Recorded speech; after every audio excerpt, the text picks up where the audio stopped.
ये एग्ज़ाम में ज़रूर से ज़रूर आने वाले प्रश्न हैं, मैं वही प्रश्न करा रहा हूँ, जो एग्ज़ाम में आपके 2026 के बोर्ड में आएँगे, ठीक है?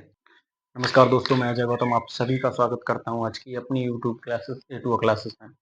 और एक बार फिर से हम आपके लिए एक न्यू क्लासेस में मतलब नई वीडियो में लेकर आए हैं कुछ प्रश्न जो ऑब्जेक्टिव टाइप हैं, ठीक है?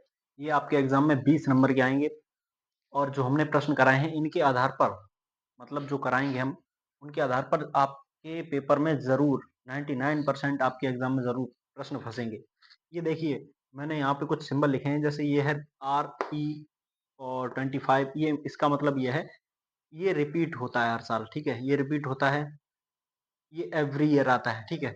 ये रिपीट होता है, ये एवरी ईयर आता है मतलब शून्य ज्ञात करने के लिए ये एचसीएफ ये भी हर साल आता है, एचसीएफ या एलसीएम हर साल आएगा, ठीक है? शून्यक एवरी ईयर आता है। उसके बाद 2025 का ये प्रश्न है x प्लस वाई बराबर 7 2x माइनस वाई बराबर 5 का हल होगा क्या होगा, ठीक है? और ये रिपीट इसके मूल याद करने इसमें तो रिपीट प्रश्न दिखाया मतलब रिपीट हुआ है एज इट इज प्रश्न जो रिपीट हुए हैं वो उस पर लिखे हैं लेकिन एवरी ईयर जो आते हैं इस कॉन्सेप्ट के प्रश्न हर साल आते हैं आपके एग्जाम में, ठीक है? और एक आपको जरूर मान पूछा जाएगा 2 से 3 नंबर के आपको मान या उन पर आधारित प्रश्न पूछे जाएंगे, ठीक है? त्रिकोणमिति में जो मान होते हैं व्रत बराबर ये भी प्रश्न आपका जरूर एग्जाम में आएगा, ठीक है? ये सभी एग्जाम ओरिएंटेड प्रश्न हैं। कैसे हैं? एग्जाम में आने वाले प्रश्न हैं जो हम आपको इस वीडियो में कराएंगे। अगर आपने ये वीडियो पूरी अंत तक देखी है, अगर आप देखेंगे अंत तक तो आपके यूं मान लीजिए 18 से 19 नंबर पक्के हैं लगभग, अगर आप देखेंगे एक बार तो ढंग से, ठीक है? सबसे पहले प्रश्न पर चलते हैं। उससे पहले अगर आप इस वीडियो पर नए हैं तो कृपया करके हमारे चैनल को आप सब्सक्राइब कर लीजिए। और ये एग्जाम में ज़रूर से ज़रूर आने वाले प्रश्न हैं, मैं वही प्रश्न करा रहा हूँ जो एग्जाम में आपके 2026 के बोर्ड में आएंगे, ठीक है? पहले प्रश्न पे चलते हैं, देखो क्या है। 12 और 18 है, 12 एंड 18 का एचसीएफ मतलब होता है हाईएस्ट कॉमन फैक्टर। सबसे पहले आपको एचसीएफ का मतलब पता होना चाहिए, क्या है हाईएस्ट कॉमन फैक्टर? मतलब वह बड़ी से बड़ी वैल्यू जिसका इन दोनों में भाग चला जाए, जिससे ये दोनों संख्याएं कट जाएं। कौन सी संख्या? 12 और 18। अगर हम यूक्लिड विभाजन विधि से करेंगे तो कैसे करेंगे, देखो।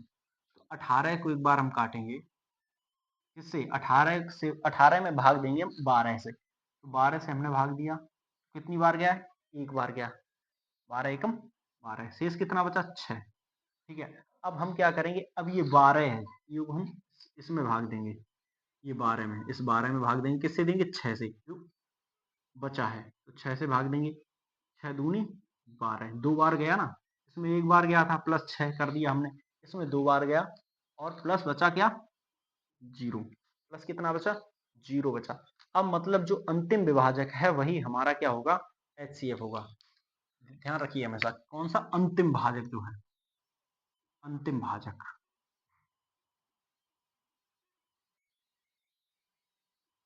अंतिम भाजक है वही क्या होगा? अंतिम भाजक बराबर एचसीएफ होगा। ध्यान रखना क्या होगा? एचसीएफ। तो एचसीएफ इसका कितना होगा? अंतिम भाजक जो है 6, वही उसका होगा एचसीएफ। तो यही इसका राइट आंसर है 6, ठीक है? अगला प्रश्न हम देखते हैं। देखो क्या है, क्वेश्चन है x square plus 5x plus 6 के शून्यक क्या होंगे? इसमें हमसे पूछा है शून्यक क्या होंगे। शून्यक सिंपली हम क्या करेंगे, गुणनखंड करके निकाल लेंगे। तो अगर हम इसका गुणनखंड करेंगे तो कितना हो जाएगा? X square plus 5x plus 6 बराबर, देखो हमें 6 बनाना है, 5 को ऐसे 2 भागों में तोड़ना है, जोड़ के या घटा के 5 आ जाए और गुणा करके 6 आ जाए, मतलब हमें 5 से 6 बनाना है। देखेंगे कैसे, एक्स स्क्वायर प्लस 3 प्लस 2 कैसे बनेगा? 3 प्लस 2 और x बाहर है तो x कर देंगे। 5 को हमने लिख लिया 3 प्लस 2 करके लिख लिया, 5 को लिख सकते हैं ना 3 प्लस 2 करके लिख सकते हैं, तो हमने लिख लिया भाई 5 को 3 प्लस 2 करके, और प्लस 6 है तो बराबर 6, ठीक है? और बराबर में क्या कर देंगे इसका, यहाँ इसे अलग अलग कर देंगे तो आएगा x square plus 3x plus 2x plus 6, ठीक है? अब इनसे हम कॉमन ले लेंगे, क्या मिलेगा? एक में कॉमन मिलेगा x और x प्लस 3 बचेगा, यहाँ से x कॉमन लेंगे हम, देखिए, अगर आपने हमारी पिछली वीडियो देखी है तो आपको उनसे जो कंटेंट हमने उनमें प्रोवाइड आपको कराया है वो ऐसे प्रश्न हैं जो आपके एग्जाम में 90% 99% आपके एग्जाम में जरूर आएंगे, ध्यान रखना। मैंने जो आपको प्रश्न कराए हैं या तो एज इट इज छपेंगे या फिर उनमें थोड़ा बदलाव होके छपेगा, ठीक है, लेकिन प्रश्न आएंगे जरूर, ध्यान रखें। मैंने एक भी एग्जाम मतलब प्रश्न ऐसा आप अभी वीडियो में डिस्कस नहीं किया है जो अभी एग्जाम में ना आए। हमारी वीडियो में वही प्रश्न है जो हाई स्कूल बोर्ड परीक्षा में आएंगे, 99% आएंगे, ठीक है। तो हम इसका क्या करेंगे, x कॉमन ले लिया, x प्लस 3 बचा, अगले में से टर्म में से क्या कॉमन है, 2, तो प्लस का 2 और x प्लस 3 बचेगा, तो बराबर में क्या आया, x प्लस 3 और x प्लस 2। तो इसके शून्य क्या आए, -3 और -2, ये इसके क्या हो गए, शून्य हो गए। क्या हो गए, शून्य, क्योंकि इसके बराबर इसके बराबर में अगर हम जीरो मानेंगे तो x प्लस 3 बराबर एक बार जीरो लेंगे तो x बराबर -3 आएगा, और x प्लस 2 बराबर जीरो लेंगे तो x बराबर -2 आएगा, ठीक है। देखिए, अगर आप यहाँ पे समझना चाहते हैं पूरी वीडियो को, अगर आपने बिल्कुल मैथ नहीं पढ़ा है और आप चाहते हैं हाई स्कूल में बोर्ड में हमारे मैथ में अच्छे नंबर आए, तो आप हमारी वीडियो देखिए पूरी, ठीक है, और आपको अच्छे नंबर आने की संभावना रहेगी पूरी, अगर आप वीडियो को अच्छे से पूरा पूरा देखेंगे तो। ये सवाल आपको चाहे अभी भले ही समझ ना आया हो, अगर आपने पहले ना पढ़ा हो गुणनखंड विधि तो आपको शायद समझ आया हो। अगर आप हमारी पिछली वीडियो देखेंगे उसमें ये हमने आराम से विधि बताई है, सही से डिटेल में बताई है, वहां पे जाके आप वीडियो देख सकते हैं और समझ आएगी आपको, ठीक है। अगला प्रश्न क्या है, देखो,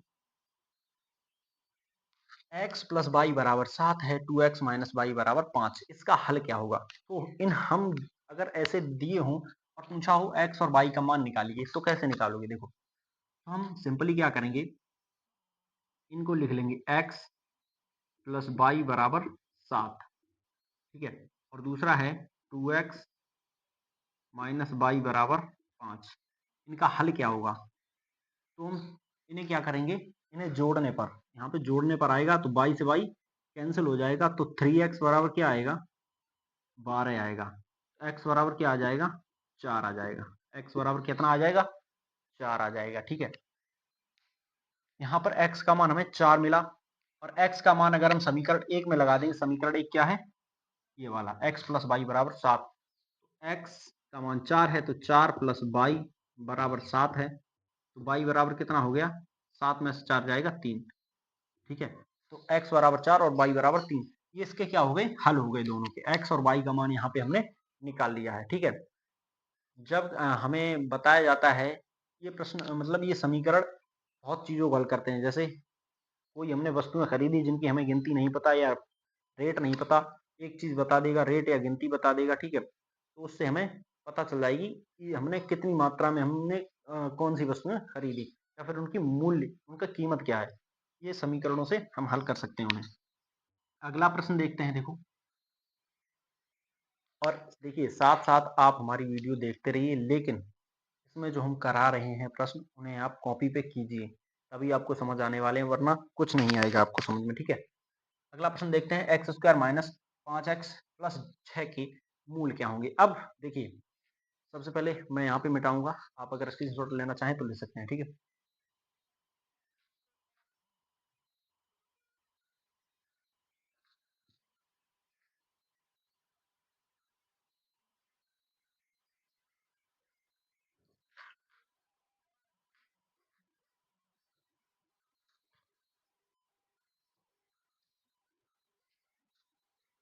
उम्मीद करता हूँ आपको समझ आया होगा। इसके मूल क्या है, 3,4, और इसका मान कितना निकला था, -2, -3, और इसका एचसीएफ कितना आया था, 6। हमने आंसर लिख दिया, ठीक है।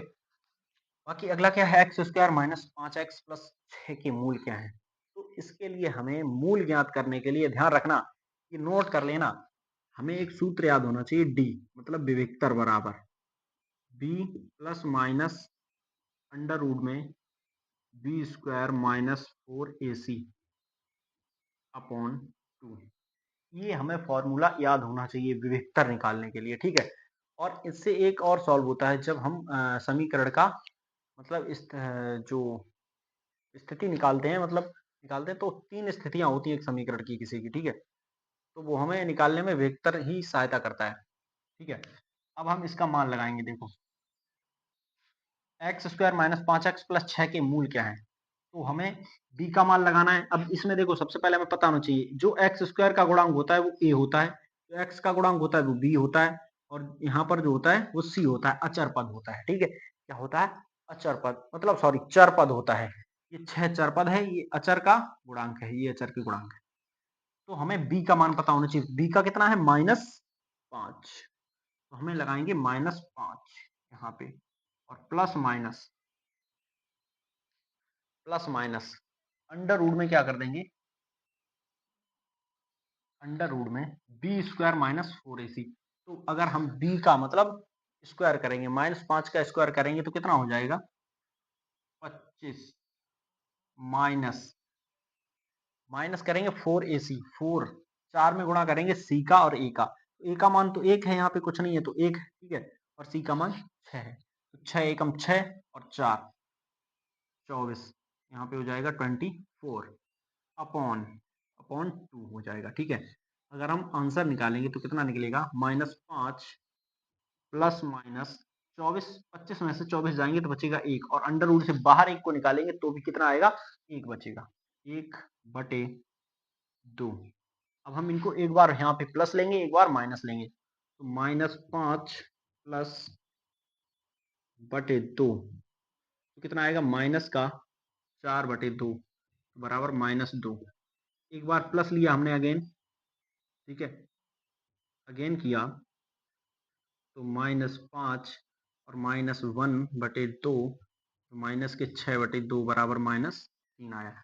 तो इसके जो मूल आए वो कितने आए? -2 और -3 आए, -2 और -3 आए यहाँ पे, ठीक है। एक मिनट,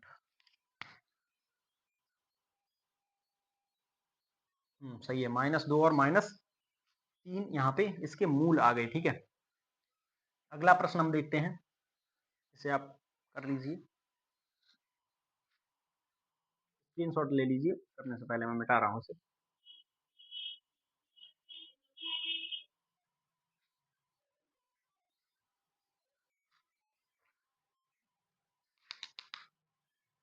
tan 45, इसका मान आपको पता होगा, tan 45 का मान कितना होता है? 1, ठीक है।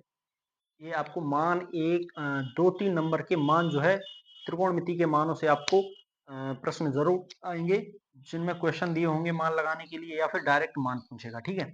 वो आपको मान आने चाहिए करने। अगला प्रश्न है व्रत। एक व्रत है, क्या है? एक व्रत है जिसकी आर बराबर मतलब त्रिज्या 14 है, परिमाप ज्ञात कीजिए। तो व्रत का परिमाप कितना होता है, इसका हमें सूत्र पता होना चाहिए। तो व्रत का परिमाप बराबर होता है, व्रत का परिमाप बराबर 2πr। कितना होता है? 2πr। तो यहाँ पे 2 गुणा पाई गुणा आर का मान है कितना है? 14 है। तो 14 हमने लगा दिया, तो आया 14 दूनी 28 पाई। अगर जरूरत पड़े तो हम पाई का मान भी लगा सकते हैं, 22/7। अगर हम 22/7 लगाएंगे, इतना अगर करके छोड़ दोगे आप, कोई दिक्कत नहीं, ऑप्शन में जैसा आए वैसा आप करके आना, ठीक है। तो 28 गुणा 22/7, 7 से 4 बार जाएगा तो 22 चौकू 88, ठीक है। कितना आएगा? 22 चौकू 88, ठीक है। इतना इसका मान आएगा। 2πr जो होती है परिधि होती है, और यही इसका परिमाप होता है, ठीक है। अगला प्रश्न क्या है, देखो एक सिलेंडर है, एक सिलेंडर है, सिलेंडर हमें पता होना चाहिए, सिलेंडर मतलब बेलन, ठीक है। सिलेंडर मतलब बेलन होता है, क्या होता है मेरे बाबू? बेलन, ठीक है। ये, और इसकी जो आर बराबर त्रिज्या दी है वो कितनी दी है? 7। आर बराबर जो दी है 7 दी है, और हाइट बराबर कितना दिया है? 10। एच बराबर 10, हाइट बराबर कितनी दी है? 10 दी है। और हमें क्या निकलवाया? सी एस ए, मतलब सी एस ए का अर्थ होता है कर्व्ड सरफेस एरिया, वक्र पृष्ठीय क्षेत्रफल। मतलब इसका जो घुमावदार पृष्ठ है उसका क्षेत्रफल पूछा है, मतलब हमें इसका क्षेत्रफल और इसका ऊपर वाले पृष्ठ का नहीं निकालना है। अगर इन दोनों का पूछता तो संपूर्ण पृष्ठीय क्षेत्रफल पूछता। तो वक्र पृष्ठीय क्षेत्रफल कितना होता है? सबसे पहले इसका मल्टीप्लाई कर देंगे, मतलब 2 पाई आर परिधि होती है। वृत्त वृत्त है ये ना, एक ऊपर वृत्त है और वृत्त का परिधि कितनी है? 2 पाई आर इंटू आर, आर से मल्टीप्लाई कर देंगे, मतलब सॉरी 10 से मल्टीप्लाई कर देंगे एच से। 2 पाई आर इंटू एच, इतनी इसकी क्या हो गई? वक्र पृष्ठीय क्षेत्रफल हो गया। ये सूत्र है वक्र पृष्ठ क्षेत्र का क्षेत्रफल का, 2 पाई आर इंटू एच। ये किसका हुआ? 2 पाई आर इंटू एच, वक्र पृष्ठीय क्षेत्रफल। ये आपके एग्जाम में सवाल जरूर आएगा। 99% आप लिख लीजिए, 100% मैं तो कहूंगा जरूर आएगा ये सवाल, गारंटी मैं देता हूं इसकी। ये सवाल आपके एग्जाम में जरूर आएगा, इसे मेरे बाबू कर लीजिए, ठीक है। तो 2 पाई आर का मान कितना है? आर का मान दिया है 7 और एच का मान कितना दिया है? 10। तो 7 दूनी 14, 14 ढाई 140, 140 पाई। 140 पाई का मतलब क्या होता है? 140 पाई का मतलब क्या होता है? तो 140 इंटू पाई का मतलब 22/7, 7 से 2 बार मतलब 20, तो 440 वर्ग इकाई। कुछ नहीं दिया है तो वर्ग इकाई, ठीक है। कोई इकाई होगी जिसमें हम मापेंगे, सेंटीमीटर या मीटर स्क्वायर, तो वो हम वर्ग इकाई कर देंगे। तो इसका 440 वर्ग इकाई आएगा। अब ये क्वेश्चन देखो, एक सिक्के में हेड आने की प्रायिकता क्या होती है? देखो एक सिक्का जो होता है, प्रश्न आप ध्यान से पढ़िए, एक सिक्के में हेड, हेड मतलब चित्त, आने की प्रायिकता कितनी है? देखो कोई अगर हम सिक्का देखें तो उसमें दो स्थितियां होती हैं। कितनी स्थितियां होती हैं? दो, दो पहलू होते हैं। कौन कौन से? एक हेड, एक टेल। एक हेड और एक टेल, ठीक है। एक हेड और एक टेल, दो स्थितियां होती हैं। अब इसमें दो स्थितियों में अगर हम एक बार सिक्का उछालेंगे तो क्या आ सकता है? तो या तो हेड आएगा या टेल आएगा। हमें पूछा हेड की प्रायिकता, तो दोनों की आधी आधी होगी, या हेड आएगा या टेल आएगा। आपसे पूछा जाए एक सिक्का हम उछालेंगे तो कितनी स्थितियां आ सकती हैं? तो दो स्थितियां आ सकती हैं। कितनी? दो स्थितियां आ सकती हैं। जैसे एक सिक्का उछालने पर जिस उसमें दो पहलू हैं, अब दो में से एक आएगा, या तो हेड आएगा या टेल आएगा। तो हेड आने की प्रायिकता कितनी है? हेड आने की प्रायिकता है आधी। क्यों? 1/2। प्रायिकता कितनी है? 1/2। हेड की प्रायिकता 1/2, यही टेल की भी होगी, ठीक है। हेड और टेल की प्रायिकता कितनी हो गई? 1/2 और 1/2। क्यों? क्योंकि उसमें दो पहलू हैं और दो का आधा भाग हेड है और आधा टेल है। तो दोनों में से कोई आ सकता है, मतलब आधा भाग आएगा एक बार में उछालने पर, तो 1/2 प्रायिकता हो गई। जैसे अगर पूछा जाए तुम्हें कि किसी एक गड्डी, 52 पत्तों की गड्डी है, ठीक है, 52 पत्तों की ताश की गड्डी है, उसमें से इक्का आने की प्रायिकता कितनी है? तो आपको पता होना चाहिए प्रत्येक पत्ता जो है 4 प्रकार से होता है। एक होता है ईंट, पान और एक चिड़ी जिसे बोलते हैं। ये इस प्रकार से 4 पत्ते होते हैं प्रत्येक, मतलब इक्का अगर बोलो तो वो भी 4 होंगे एक गड्डी में, दो अगर दुक्की बोलो तो भी 4 होंगे, अगर दहला बोला जाए या 10 बोला जाए वो भी 4 होंगे। तो इस प्रकार से 4-4 पत्ते हर चीज के होते हैं, ठीक है, प्रत्येक के। तो अगर बोला जाए कि इक्का आने की प्रायिकता गड्डी में से कितनी है, तो 4/52 कर देंगे, क्योंकि 4 पत्ते इक्का के हैं और 52 पूरी गड्डी में है, तो 4/52 कर देंगे, ठीक है। 4/52 मतलब 1/13, 4 से कट जाएगा 52 बार, ठीक है। अगर वही पूछे पान का इक्का आने की प्रायिकता कितनी है, तो पान का इक्का तो एक ही होगा, ठीक है। पान का इक्का कितना होगा? 1/52 कर देंगे, तो प्रायिकता कितनी होगी? 1/52। मतलब हम ऊपर उसे रखते हैं जिसकी संख्या जितनी है, जिसकी हम बात करते हैं उसे ऊपर रखते हैं और उसकी संख्या लिखते हैं, ठीक है। तो वो हम ऊपर लिख के छोड़ देंगे। से आप स्क्रीनशॉट ले लीजिए एक बार।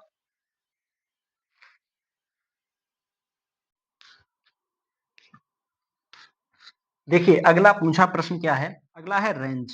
रेंज का मतलब होता है हिंदी में परिसर। क्या होता है? परिसर।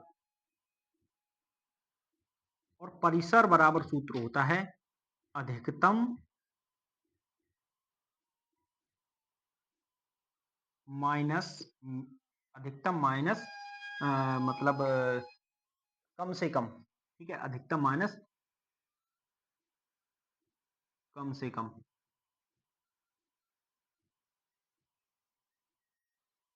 ठीक है, तो सबसे मैक्सिमम वैल्यू में से हम सबसे छोटी वैल्यू हटाएंगे। क्या करेंगे? सबसे मैक्सिमम वैल्यू में से सबसे छोटी वैल्यू घटाएंगे। मतलब अगर हम पूछे रेंज, आपको ऐसे समझ नहीं आएगा। देखो, जैसे हम कहें एक दुकानदार है, एक मिनट हम मिटा रहे हैं थोड़ा।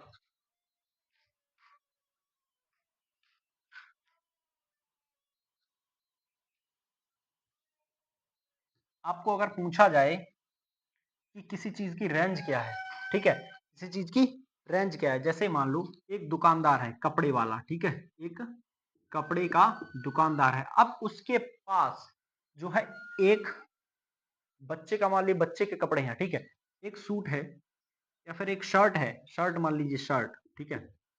आपने कहा, एक दुकानदार से जाके कहा, आपने कहा कि एक बच्चे के लिए हमें शर्ट दिखाइए इतने साल के, ठीक है। आप ले गए उसे दुकान पे और उसने पूछा आपसे, सबसे पहले दुकानदार पूछता है कि रेंज, किस रेंज में आपको दिखाएं, तो वो रेंज क्या होती है, ठीक है। देखो हम आपको बताएं, उसके पास शर्टें हैं आपके बच्चे के लिए, कौन कौन सी हैं? एक 100 रुपए की शर्ट है, ठीक है, मान लीजिए, ठीक है, एक 100 रुपए की है, एक 200 की है, एक 400 की है और एक 300 की है। ये 4 प्रकार की शर्टें उसके पास हैं। अब इसमें हमें रेंज निकालनी है, रेंज क्या होगी? उसकी कीमत की मतलब उसकी शर्ट की कीमत की जो रेंज है वो तुम्हें निकालने को दी जाए, तो क्या करोगे? हमने कहा परिसर, रेंज मतलब परिसर, मैक्सिमम माइनस मिनिमम, ज्यादा से कम घटाएंगे। तो इसमें से रेंज हमें निकालनी है, तो रेंज हम कैसे निकालेंगे? देखो, अधिकतम कितना है? अधिकतम है हमें 400 दिया है। कितना दिया है? मैक्सिमम वैल्यू जो है शर्ट की दी है एक कीमत 400 रुपए, और माइनस हम उसमें से कितना घटाएंगे? कम से कम 100 वाला, तो 100 वाला घटा दिया, तो रेंज कितनी निकल के आई? 300 रुपए। ठीक है, कितनी रेंज निकल के आई? 300 रुपए। ये उसका परिसर निकल के आया शर्ट की कीमत का। ठीक है, तो आपको अगर श्रृंखला दी जाए उसमें परिसर पूछा जाए तो आपको देखना है सबसे बड़ी संख्या कौन सी है और फिर सबसे छोटी संख्या कौन सी है। तो बड़ी में से छोटी संख्या घटा देंगे, उसका रेंज, उसकी परिसर निकल के आ जाएगी। ठीक है, लास्ट सवाल है, देखो बहुलक का सूत्र क्या है? ये 10 सवाल है, उसके बाद हम आपको और थोड़े कराएंगे, समथिंग आपको 20 कराने हैं हमें। ठीक है, तो बहुलक का सूत्र क्या होता है? देखो, बहुलक बराबर होता है, ध्यान रखना इसका सवाल आपके एग्जाम में जरूर आएगा, ये आपको ध्यान रखना है। तो बहुलक बराबर 3 गुणा माध्यिका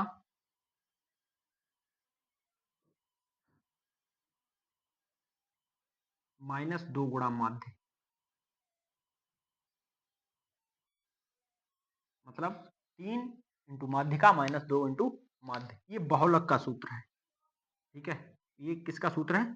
बहुलक का सूत्र है। तो इसे आप नोट कर लीजिए और चलते हैं हम अपनी अगली स्लाइड पर। तब तक के लिए ध्यान रखिए, अगर आप इस चैनल पर नए हैं तो इस वीडियो को कृपया करके लाइक कीजिए, कमेंट कीजिए इस पे, और हमारे चैनल को सब्सक्राइब कर लीजिए और अपने दोस्तों के साथ इसे भेजिए ताकि वो भी लोग इस वीडियो का लाभ उठा पाएं। और इसे अभी जो रिसेंटली मैं वो क्वेश्चन करा रहा हूँ आपके लिए, वो प्रश्न बता रहा हूँ जो एग्जाम में बिल्कुल आएंगे, छपेंगे वैसे के वैसे ही। ठीक है, तो आप दोस्तों के पास शेयर कीजिए। ठीक है, चलते हैं अपनी अगली स्लाइड पर। चलिए दोस्तों, अब हम चलते हैं अपनी नेक्स्ट स्लाइड पर, जो क्या है, पहला प्रश्न देखिए इसमें क्या है। क्वेश्चन नंबर जो 11वां है वो 8 के प्रथम 15 गुणजों का योगफल निकालना है हमें। किसका निकालना है? 8 के प्रथम 15 गुणजों का योगफल। तो हम सबसे पहले 8 के, अगर हम 8 के, तो ए बराबर क्या होगा इसमें? अगर ए बराबर देखें, देखिए सूत्र होता है एस एन।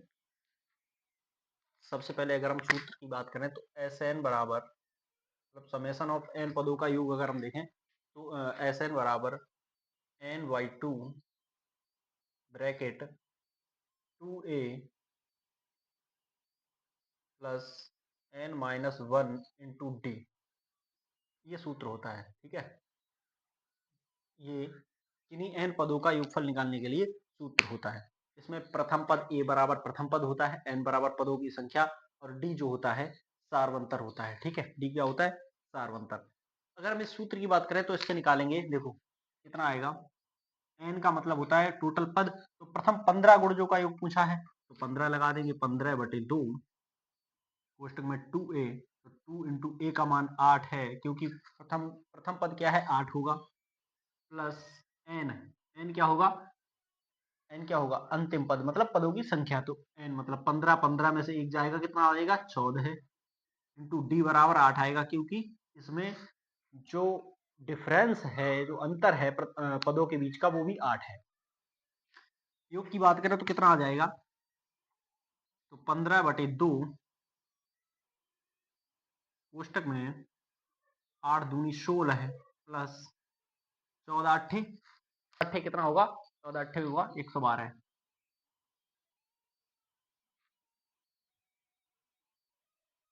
15/2 ब्रैकेट में 16 है और 12 कितना हो जाएगा, 112 और 16 128,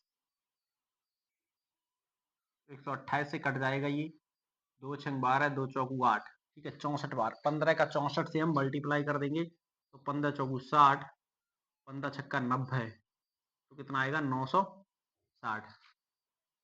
ये जो हमने किया है ये सूत्र के द्वारा किया है, तो प्रथम 8 के प्रथम 15 गुणजों का योग कितना है 960। अब ये आप प्रश्न देख लीजिए और ये आपके एग्जाम में जरूर आएगा, ध्यान रखिए। ए बराबर अगर हम बात करें तो ए बराबर हो जाएगा 8, अगर हम बात करें एन बराबर तो एन बराबर हो जाएगा 15, और जब हम 15 का पहाड़ा पढ़ेंगे, 15 के प्रथम आज 15 गुणक पूछे तो उनमें डिफरेंस भी कितना आएगा, डी बराबर 8 ही आएगा, ठीक है। जब हमें तीनों चीजें पता हो तो हम क्या सूत्र में लगा देंगे और 960 का आंसर आ जाएगा। अब चलते हैं हम अपने अगले सवाल पर, या फिर इसी को हम दूसरी तरीके से करने की कोशिश करते हैं।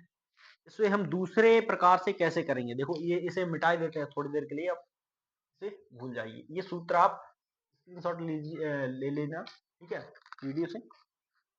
अब हम बात करेंगे इसके दूसरे तरीके की, तो दूसरा तरीका देखिए कैसे होगा। देखो पहला पद होगा 8, ठीक है, अंतिम पद क्या होगा, 8 का हम पहाड़ा पढ़ेंगे तो 8 एकम 8, 8 दूनी 16, 8 तिया 24, और जो 15वां पद होगा वो कितना होगा, 15 8 120, अंतिम पद होगा और ये प्रथम पद होगा।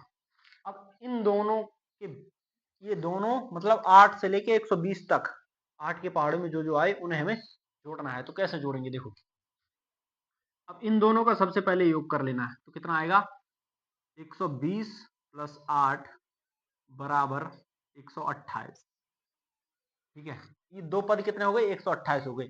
अब दो पद जब 128 हो गए तो इसमें टोटल पद कितने आए, अब देखो दो पदों को हमने जोड़ा जोड़ा, अब इसमें टोटल पद कितने हैं 15 हैं, तो एक दो पदों को जोड़ने पर 128 आया, तो 15 पदों को जोड़ने पर, क्योंकि आधे हो जाएंगे, जब दो पदों को एक बार मतलब दो पदों को जोड़ लिया तो एक टर्म बन गया, ये एक टर्म बन गया। ऐसे 15 पद हैं और 15 को हम जोड़ेंगे तो कितने टर्म बनेंगे 15/2, ये हम कर लेंगे, ठीक है। तो एक बार में हो जाएगा, ये कितना हो जाएगा 64 गुणा 15 बराबर 960, ठीक है। ये इसकी शॉर्ट ट्रिक है, इसे आपको जानना बिल्कुल जरूरी है, ठीक है। अगला प्रश्न क्या है, समीकरण 2x² - 5x प्लस 4 बराबर 0 के मूलों की प्रकृति क्या होगी। तो अगर मूल की प्रकृति की बात करें तो इसमें d बराबर विभक्तर लगेगा, d बराबर b² - 4ac।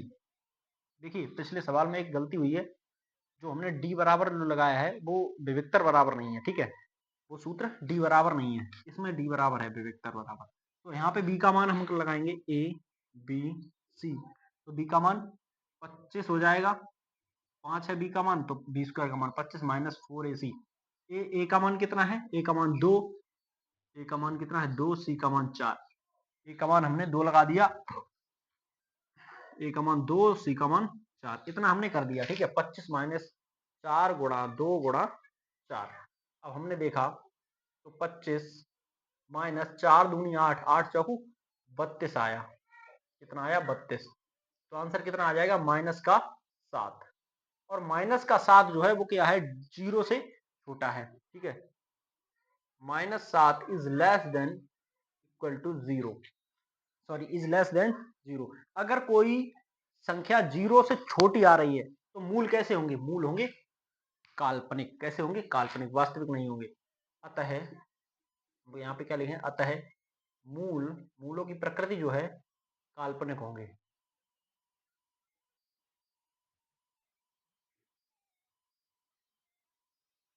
क्योंकि जीरो से नीचे हम, अगर हम संख्या को बात करें माइनस में, तो हम जीरो से नीचे बात हम नहीं कर सकते, क्योंकि हम उन्हें केवल मानते हैं। असल में ऐसी कोई चीज नहीं होती। अगर हम तुमसे कहें -7 रुपए हमें दीजिए, तो आप दे सकते हैं क्या? नहीं दे सकते हैं ना। ठीक है, तो इसी प्रकार से माइनस में हम चीजों को काल्पनिक मानते हैं। ठीक है, इसलिए मूल भी काल्पनिक होंगे। ये सवाल हो गया, हम यहां तक मिटा ही देते हैं सवाल। ठीक है, क्वेश्चनों को मिटा दिया हमने, जो होते जाते हैं उन्हें मिटा रहे हैं। अगला प्रश्न क्या है, साइन 15 बराबर साइन 15 बटे कॉस 75 बराबर।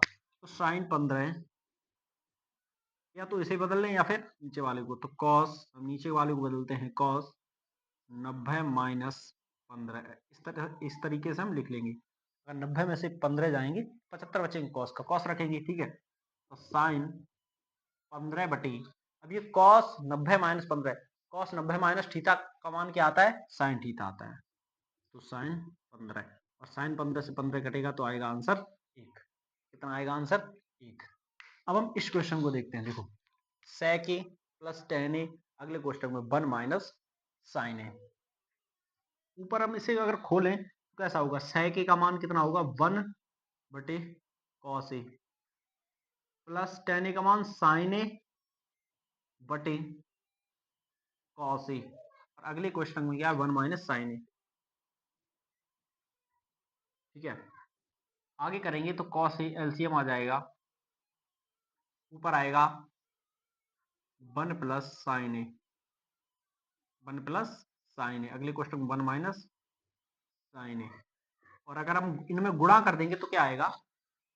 1 प्लस साइन ए और 1 माइनस साइन ए, और एलसीएम कितना रहेगा? कॉस ए रहेगा। ठीक है, कॉस ए ही रहेगा।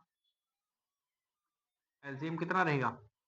मात्र कॉस ए रहेगा। ठीक है, अब देखो ऊपर हो गया ए प्लस बी और ए माइनस बी, आपको सूत्र नजर आ रहा होगा। ठीक है, तो इसका क्या हो जाएगा? ए माइनस बी, ए स्क्वायर माइनस बी स्क्वायर। ठीक है, 1 माइनस साइन स्क्वायर ए बटे कॉस ए बटे कॉस ए। तो 1 माइनस साइन स्क्वायर ए का मान कितना हो जाएगा? कॉस स्क्वायर ए हो जाएगा। क्या हो जाएगा? कॉस स्क्वायर ए बटे कॉस ए।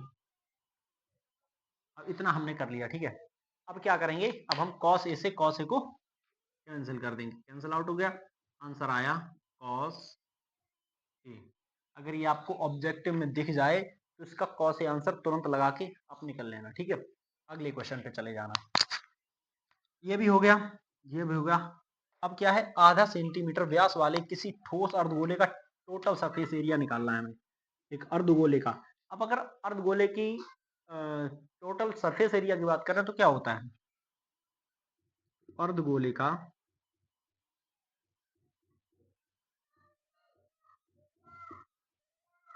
संपूर्ण पृष्ठ, मतलब टोटल सरफेस एरिया बराबर 3 पाई r स्क्वायर होता है। क्या होता है? 3 पाई r स्क्वायर। ध्यान रखना, एक अर्धगोले का टोटल सरफेस एरिया होता है 3 पाई r स्क्वायर। अगर हम इसे मान लगाएंगे तो 3 गुणा 3 into pi into R square का मान, आर का मान कितना है? आधा। ये व्यास दिया है, ये डी का मान दिया है, तो डी बराबर आधा है, तो आर बराबर कितना हो जाएगा? 1/4। ठीक है, तो यहाँ एक इसका मान लगा देंगे तो इंटू 1/4 इंटू 1/4, तो 3 गुणा पाई, 3 इंटू पाई इंटू 1/16 है। ठीक है, अगर हम पाई का मान लगाएंगे तो कितना हो जाएगा? 3 इंटू 22/7 इंटू 1/16 है। तो 2 से कटेगा 11 बार, 2 से कटेगा 8 बार, तो 11 तिया 33 और बटे 8 सत्तू 56। तो ये आएगा total surface area 33/56 centimetre square. कितना आएगा? 33/56 सेंटीमीटर स्क्वायर। ये इसका टोटल सरफेस एरिया निकलेगा। इसे आप लिख लीजिए, नोट कर लीजिए, स्क्रीनशॉट ले लीजिए, उससे पहले हम मिटा दें।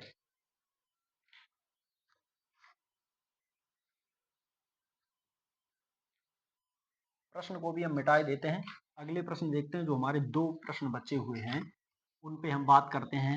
उनमें से एक सवाल क्या है, देखिए, माध्य और माध्यक क्रम से 26.1 और 25.8 है, तो बहुलक ज्ञात कीजिए। हमने अभी आपको बताया था बहुलक बराबर सूत्र क्या होता है, 3 गुणा माध्यिका या माध्यक, ठीक है, 3 गुणा माध्यिका माइनस 2 गुणा माध्य, ठीक है। ये हमने आपको अभी सूत्र बताया था। इसका अगर आप मान लगा दें तो निकल आएगा। तो 3 माध्यिका का मान कितना है, तो माध्यिका का मान है, ये माध्यिका है 25.8, तो 25.8 माइनस 2 गुणा माध्यक, माध्य कितना है 26.1, 26.1। तो अगर हम इसकी बात करें तो इसका गुणा हम कर देंगे 3 से, तो 3 अट्ठे 24, 3 पंजे 15, 2 17 और 3 दूनी 6 और 1 7, माइनस 26 दूनी 2 एकम 2, 2 एकम, ये यहाँ पर पॉइंट लगा दें, ठीक है, ध्यान रखें, 2 एकम 2 और 26 दूनी 52, ये हो गया, ठीक है। 4 में से 2 जाएंगे तो बचेंगे 2, 7 में से 2 जाएंगे तो बचेंगे 5, 7 में से 5 जाएंगे बचेंगे 2, तो कितना आया 25.2, कितना आया बहुलक निकल के 25.2 निकल के आया। अगर हम लास्ट क्वेश्चन की अब बात करें, जो है हमारे इस क्लास का लास्ट क्वेश्चन, इसके बाद आप एक बार इस वीडियो का पूरे प्रश्नों का रिवाइज जरूर कर लें, ठीक है, इससे आपके प्रश्न कंठस्थ हो जाएंगे, क्योंकि इसी में से एग्जाम में आपके प्रश्न आने हैं, ठीक है। एक घड़ी की मिनट की सुई 8 सेंटीमीटर लंबी है, कितनी है 8 सेंटीमीटर लंबी है। एक मिनट में मिनट की सुई द्वारा बनाए गए त्रिज्यखंड का क्षेत्रफल ज्ञात कीजिए। अब यहाँ पे क्या है, एक घड़ी है जिसमें हम किसकी बात कर रहे हैं, मिनट की सुई की, किसकी बात कर रहे हैं, मिनट की सुई की, और एक मिनट में घड़ी की सुई द्वारा बनाए गए त्रिज्यखंड का क्षेत्रफल निकालना है। अब एक जो सुई, हम मिनट की सुई की बात करें तो एक मिनट की सुई जो है एक मिनट में कितने चलती है, देखो पूरी घड़ी का चक्कर लगाने में उसे कितना लगता है 60 मिनट लगता है। मतलब एक घड़ी की बात करें तो 360 डिग्री की होती है, ठीक है, गोलाई उसकी 360 डिग्री की होती है या नहीं, ये तो सबको पता है, गोल होती है, इसलिए 360, एक गोले में 360 डिग्री होते हैं, ठीक है। वहीं एक मिनट की सुई एक मिनट में कितना चलेगी, 1/60वां हिस्सा चलेगी।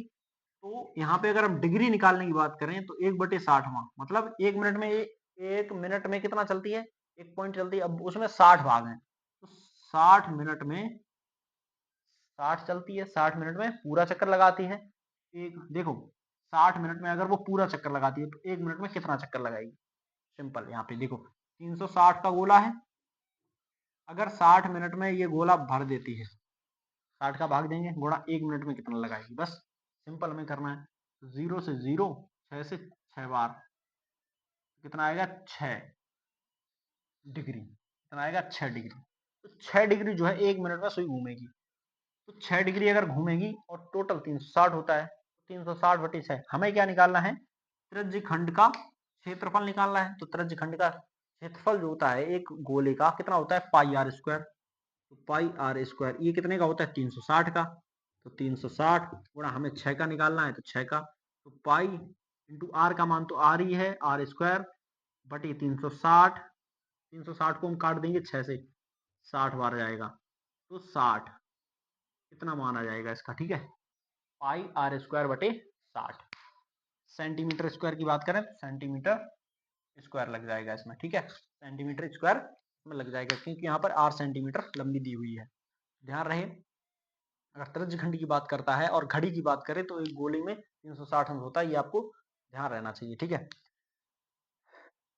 बाकी अगर आपने ये वीडियो देखी तो आपका बहुत बहुत धन्यवाद, और आपको इसमें से 100% जो है बहुत अच्छा रिजल्ट मिलेगा अगर आपने ये वीडियो देखी। बहुत सारे सूत्र हमने इसमें बताए, ठीक है, उनसे आपको बहुत ही हेल्प मिलेगी, और वो एग्जाम में आने लायक प्रश्न है ये भी जो भी हमने कराए हैं। बाकी एक चीज ध्यान रखना है, यहाँ पे हमने डी बराबर जो बताया था आपको, डी बराबर विविक्तर होता है b² - 4ac, वो एक हमने दूसरा सूत्र बता दिया था, वो नहीं होता है, ठीक है। बाकी अगर आप इस वीडियो पे नए हैं तो कृपया करके इसे सब्सक्राइब कर लीजिए हमारे चैनल को, और इस वीडियो को लाइक करिए, हमारे चैनल को आप सब्सक्राइब करिए और इसे दोस्तों के साथ वीडियो को जरूर भेजिए, क्योंकि आपके एग्जाम में अभी समथिंग समथिंग 14 दिन है, क्योंकि 28 तारीख को एग्जाम आपका होना है, तो 14-15 दिन बचे हैं।